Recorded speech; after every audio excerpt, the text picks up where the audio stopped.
Hi, Jessica. I'm here with Jessica Flores here. And Jessica, for those that who don't know, she's really, really, really funny. So, Jessica, tell me, would you start by telling me a little bit about yourself? Now, were you born down? What was it like growing up? Well, before we start, do I have anything in my teeth? You have a little bit of spinach in there. Just a little bit? Clear. A little bit? I had so much more. Okay, hold on. How about now?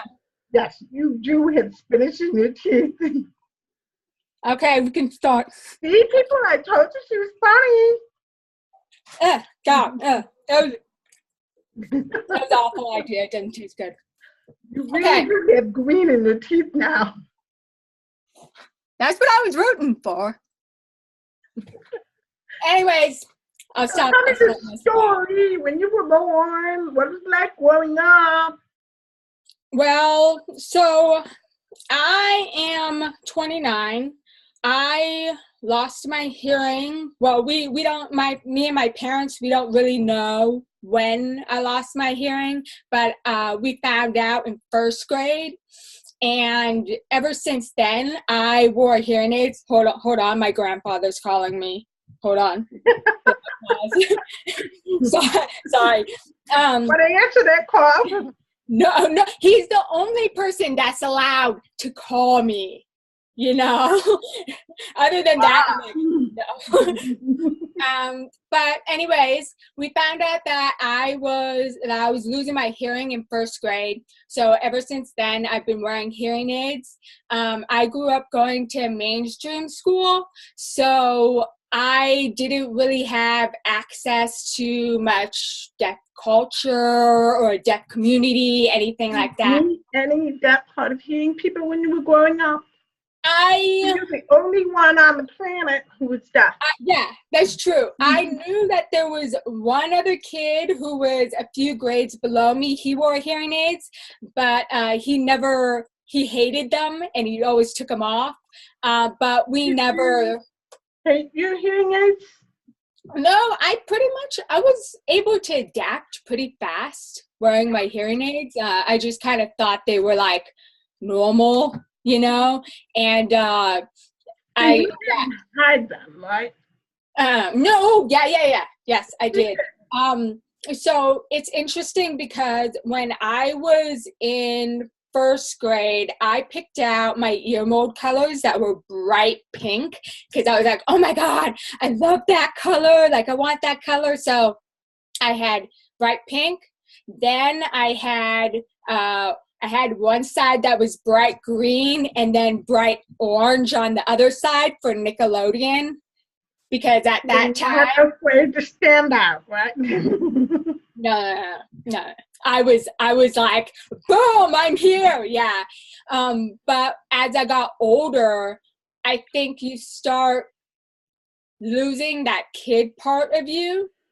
Right. And it's like, I think that people expect you to be a certain way. They expect you to, like work a certain way. Like when it comes to school, I was always like, I had a good elementary school. It was good, but I was treated the same as like all the other hearing students. So, and when it came to my teachers, some of them, they thought that I learned the same way as the hearing students. So because they thought that, I started to think that, so when I grew up, I was always like getting mad and upset that I never could keep up with the other students, So I kind of like just became more quieter, and I didn't want a lot of people to like, know that I was deaf. Like I always, become more shy. Mm-hmm. In other words, did you find yourself like hiding your real personality because you couldn't function like hearing people? Yes. Mm-hmm. Yeah. Mm-hmm. Tell me about that. there's a fly in this room. It's trying to take over my interview. But yeah, I know, I'm trying to be serious. This is a serious moment, but I'm just really, my real personality comes out now. I'm a it's great. person, Let it fly. you know. Pun intended. But you know, I definitely became more shy. I didn't. I had a lot of friends, but I never really felt like myself. And why is that? That's because I mean, you know, I was the only deaf person that I really knew. You know, nobody else around me was facing the same struggles as I was. So, like, I was always like, who do I look up to? You know, like, there's no one to like. Role model. Yeah. Helen Keller was the only one that I knew. Yeah, me too. Me too. I was like, okay, Helen Keller. Yeah. Yeah, that's the. It's like, it's funny because everyone, like, they also like would be like, oh, you know, Helen Keller, and I'm like, okay, but you know, that's about it. That was how wide like my spectrum was when it came to like the deaf community. It was very small. I didn't know anything, you know. I just knew that I knew my ABCs. I had that. But other than that, it was just like, it kind of felt like kind of hopeless, you know, like you feel very alone and you're just like, where are my people at? So at what point did it start changing for you? For me, like, you mean like when I woke up and I was like, hey, I was like, this is not me, you know, like I'm not this person, I'm not shy. I remember there was one day that I went to see my audiologist and I just kind of I got sick of picking out clear ear molds, you know, and then ear molds that blend in and everything. And I was just like, I totally get it. I agree with that. Can you see I have an obsession with blue? Yeah, I love it. Because, yeah, it's the same. Oh, it's beautiful. You're color coordinating with your background. Yes. So when I change my room, I have to change my ear mold color. It's only $160. It's cool. It's $2. But so I went to the audiologist and I was like, hey, can I get the pink ear molds that I used to have like when I was younger? And she's like, I got the same reaction. Yeah, she was like, how old are you? And you want blue? Yeah. Okay. Yeah, exactly. She was like, yeah, I mean, you can if you want. And I'm like, bring me those colors out. So she brought them out and I was like, you guys still have the same colors that I used to have to pick out when I was like 8. I was like, you did not get more colors? Like, come on. They have like 50 shades of clear, you know, like why not some different shades of red or something? Ridiculous. But you know, I mix mine. I've never done that. Green and blue. I want to try that. But I always put glitter. But you can't really see it. My previous pair was purple glitter to match my daughter's pink glitter hearing aids. Kind of match. Yeah. That's so cute. Damn. See, that's what I'm trying to convince my grandpa to get hearing aids so I can have somebody in my family, you know, like, to match our hearing aids. Get the glitter. Yeah, that's true. That's true. You know, but it would be really cool if he had glitter. That'd be You amazing. could tell them that they only come in glitter. Sorry, No, sorry, Grandpa. Grandpa. You have to get glitter. That'd be so cute. It's funny. Um, So let's go but, back but to that moment when you started to realize that you come tired of like hiding this whole deaf stuff and you started celebrating the deaf stuff. mhm. Tell me about that transition. I think that, you know, so that moment that I picked out the new ear molds, the colors, I was like, it made me feel more confident. And I kind of like, I wanted to stand out. I wanted to like show people like who I am. I was like sick and tired of like hiding and like covering them, because Yeah.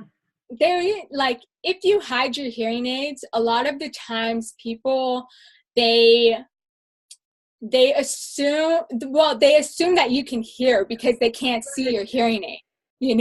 So when you hide them, it's like people treated me different.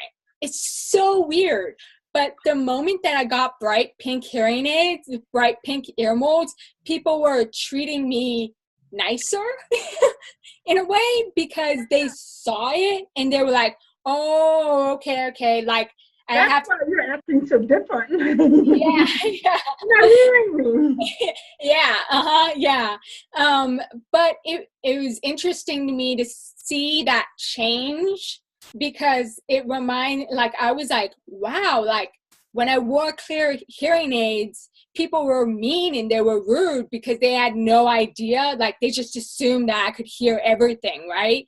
Mm-hmm. And when people assume that you can hear everything, sometimes they kind of get like aggressive and mean when you don't respond to them or you don't hear them the first few times. And it was interesting because I was like, wow, do hearing people treat each other like that? Like what if somebody was just wearing earbuds, and then I wouldn't get mad at a person if they didn't hear me, but I was like, wow.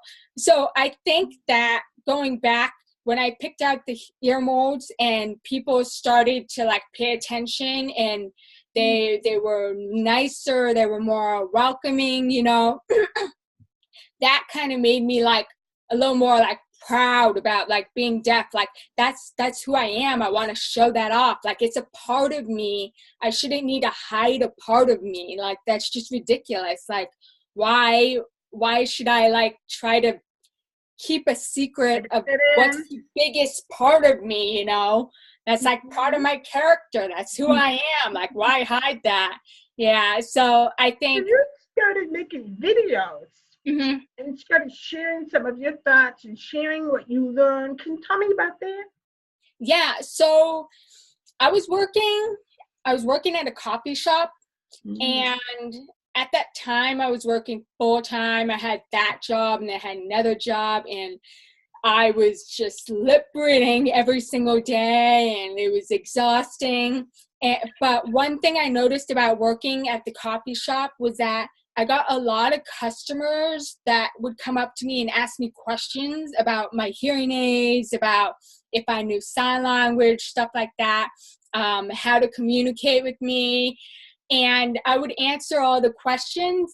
But at the time I was like, I'm only answering one person's question, and I was like, I want to be able to educate more people, not just that one person. I want to be able to get a larger audience. So I was like, well, why not try YouTube and see what happens, like, if I post a video and it goes well, cool. If not, whatever. At least I got more than one person. So I started that when I was still working at that coffee shop. I started that, and it just kind of like, like domino effect. Like people really were enjoying the videos because they wanted to know my perspective as a deaf person. They wanted to know what to do when they meet a deaf person. People are overall, they're curious, like they want to know. So yeah, it's been really fun. Like, I enjoy making my videos, and yeah, I want to make more. I haven't made any lately, but I'm going back into it. I promise I'll get back into it. But yeah, I think which video kind of went viral, or which video had the most impact? the one that had the most impact was probably when I mentioned that there is more than one type of sign language. Really? Why do you think it's so popular? Because myself, when I first started learning sign language, I didn't even really know that there was other sign languages. I just knew that there was American Sign Language, but I mean, my head was, I was so closed-minded, like I didn't know about anything about the deaf culture, deaf community, and stuff like that. So when I started, I had questions myself as a deaf person. And when I found out that there was other sign languages, I was like, oh my gosh. Now you can learn Japanese, you can learn Chinese. Because when I was in high school, it's kind of off topic, but when I was in high school, the school that I was at the time, they told me I needed to take up Spanish to pass to go on to next grade. I was like, are you crazy? Because I just took speech therapy for English. Like, I was like, you want me to take speech therapy for Spanish? Are you going to provide that for me? I don't think so. So they were like, you know what, you have to. So I tried, and it was awful. I failed. I was so bad. But, you know, so when I found out that I could learn other languages in sign language, I was so happy, because I've always wanted to learn Spanish. But there you go. Now it's visible. Yes. And like, I mean, when it comes to pronunciation, that's hard for me to do. Like, it's really hard for me to like listen and pick up that sound. I can pick up the lips, but like the sound's hard to hear. So now I'm like, I can just I pick up the signs so quickly. So I think that when I remembered, I was like, well, I thought that was cool when I found that out. I was like, oh, that's super interesting. So I was like, you know what, I'm going to share that with other people and see if they think it's interesting. And then yeah, it just did. Yeah, it's that one small little thing, and then people are like, oh yeah. And then it's funny, because then I also had support from the deaf community, who they were like, yes, we've been telling you that. Like, oh, there's more than one sign language, jeez. Yeah, so I'm saying it forever, no one's listening, and they're listening now. Yeah, yeah. So on this whole journey of really becoming comfortable with being deaf, what was like the most surprising thing for you? You know, this whole journey. I mean, I'm still being surprised about myself, you know. But I think that one of the most surprising things, probably how comfortable I finally feel with myself. And like, I think that's a big thing, because like, even when I first started my videos, I wasn't 100% comfortable with who I was, you know. I was still trying to figure out like who I was as a deaf person, like where do I mean, where do I belong.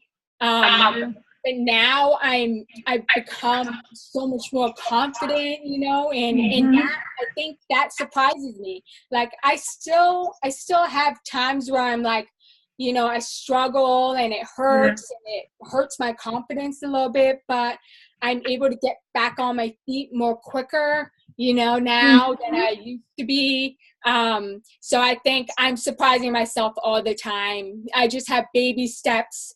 And I know that in the future I'll be like, super confident woman. You know? Yeah. So speaking of the future, like what is your big dream or what's one of the big goals that you have for the future?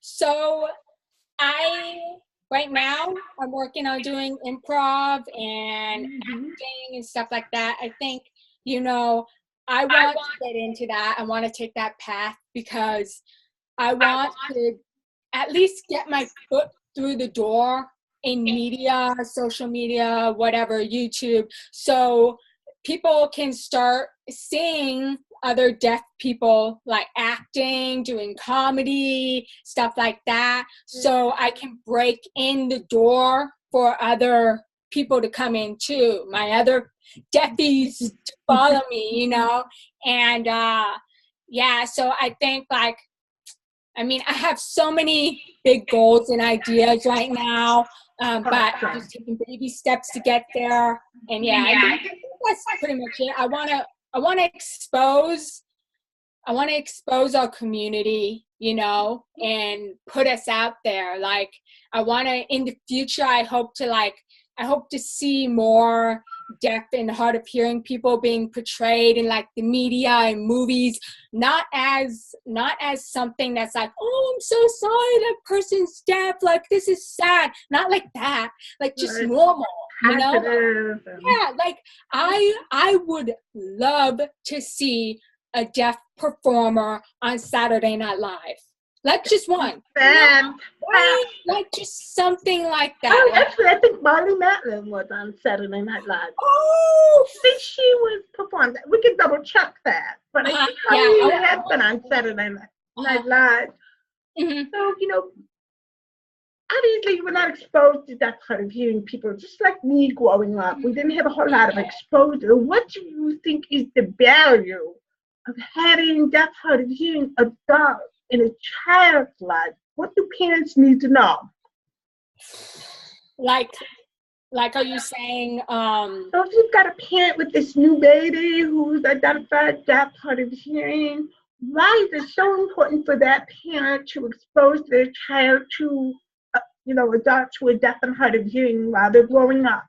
Because the deaf adult has experienced the things that your child's going to experience. You haven't. And that's hard. I understand that. You want, like, adults, they want so much to be able to teach their kid and watch their kid, like, just go for it, but sometimes I feel like parents need to step back and bring in somebody who has experienced the things their child's going to experience. Because, like, for example, I was thinking about it. My parents, I love my parents. They did as much as they could for me. But I realized one thing that my parents did was whenever I didn't understand something, they always said, make sure you ask your teachers, make sure you ask them if you don't understand, make sure you ask them if you don't understand. But for so me, how do you know you didn't understand if you didn't hear them? But I but when they told me that, you have to realize that I didn't understand like hours of class, like every so 2 seconds. Yeah. I didn't hear that. I didn't hear that. Like, what am I gonna do? Like every 2 minutes, am I gonna be like, I don't know, like, what'd you say? What, huh? No, like the class would just go on and on and on and on. So even though that was good advice, it wasn't something I could do. And then that kind of led to me being able to bluff so well. I am such an expert bluffer. Like, queen of bluffing. Yep. Qualified. It's a human thing. It's a human thing. Yeah, yep. It is. Hearing people do it too. Yeah.